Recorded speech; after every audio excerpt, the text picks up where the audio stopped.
കവിതകൾ പലതും പല അനുഭവങ്ങളാണ് നമ്മുടെ ഉള്ളിൽ നിറയ്ക്കുന്നത്. ചിലത് വസന്തമായി പെയ്തിറങ്ങുമ്പോൾ, മറ്റു ചിലത് ഒരു നീറ്റലായി ഉള്ളിൽ പടരുകയും, ഇനിയും ചിലത് നിർത്താതെയുള്ള ചില തേങ്ങലുകൾ ഉള്ളിൽ അവശേഷിപ്പിക്കുകയും ചെയ്യുന്നവയാണ്. മലപ്പുറം ജില്ലയിലെ Peruvallur government higher secondary school natural science അധ്യാപികയായ രശ്മി ടീച്ചറെയാണ് ഇന്നിവിടെ പരിചയപ്പെടുത്തുന്നത്. ഒരേ ഒരു സൂര്യൻ എന്നത് ടീച്ചറുടെ കവിതാ സമാഹാരമാണ്. ചന്ദ്രിക, ഇന്ത്യൻ ട്രൂത്ത് തുടങ്ങിയ മാധ്യമങ്ങളിലും നിരവധി ഓൺലൈൻ മാധ്യമങ്ങളിലും ടീച്ചർ കവിതകൾ എഴുതാറുണ്ട്. ഒരേ ഒരു സൂര്യൻ എന്ന കവിതാ സമാഹാരത്തിന് അബ്ദുറഹ്മാൻ പുറ്റേക്കാട് സ്മാരക കവിതാ അവാർഡ് ലഭിച്ചിട്ടുണ്ട്. അതിനു പുറമെ നിരവധി ഓൺലൈൻ പുരസ്കാരങ്ങളും ടീച്ചർക്ക് ലഭിച്ചിട്ടുണ്ട്. അധ്യാപക കവിതാ മത്സരങ്ങളിലും കവി അരങ്ങുകളിലും ടീച്ചർ സജീവ സാന്നിധ്യമാണ്. The whole universe is a പോയട്രിയിൽ ഇന്ന് കവിത അവതരിപ്പിക്കുന്നത് രശ്മി ടീച്ചറാണ്. ടീച്ചറുടെ ഒന്ന് തൊട്ട മാത്രയിൽ എന്ന കവിത നമുക്കൊന്ന് കേൾക്കാം. സ്നേഹം. പ്രിയരെ, ഞാൻ രശ്മി നീലാംബരി. ഇന്നിവിടെ വായിക്കാൻ പോകുന്ന എൻ്റെ കവിതയുടെ പേര് ഒന്ന് തൊട്ട മാത്രയിൽ. കാഴ്ചയിൽ തണുത്തിരിപ്പാണ്.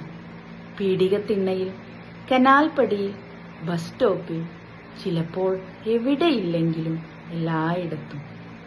അയാളെ കാണുമ്പോഴൊക്കെ പൊള്ളുന്നവന്റെ മുകളിൽ പെയ്യണ്ടേ എന്ന് അന്തിച്ചു നിൽപ്പുണ്ടാവും ആകാശം. ചിരി മറന്നുപോയ അയാളുടെ മുഖം നിഗൂഢവും ഉപയോഗശൂന്യവുമായ പൊട്ട കിണറുപോലെ കാട് കയറി കിടന്നു. ഓർമ്മകൾ അതിൽ കിടന്ന് ചെതുമ്പലുകളിളക്കി. പെൺകുട്ടികളെ കാണുമ്പോൾ അയാൾ നിലവിളിയുടെ കെട്ടഴിക്കും. ഭ്രാന്താന്നും പറഞ്ഞ് അവരും.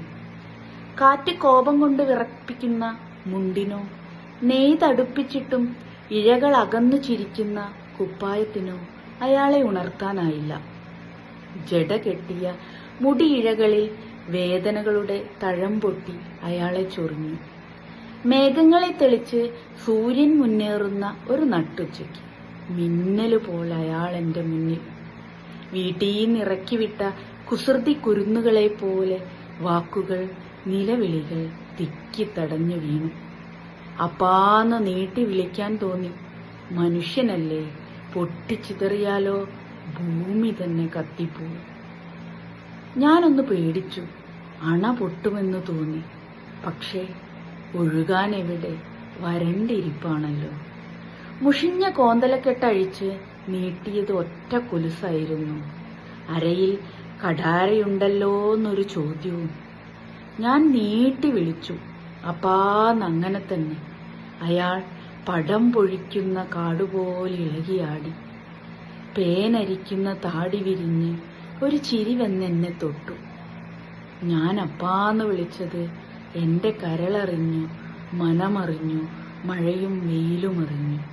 അയാളൊരു വസന്തവും ഞാനൊരു തേൻകുരുവിയുമായി. Thank you.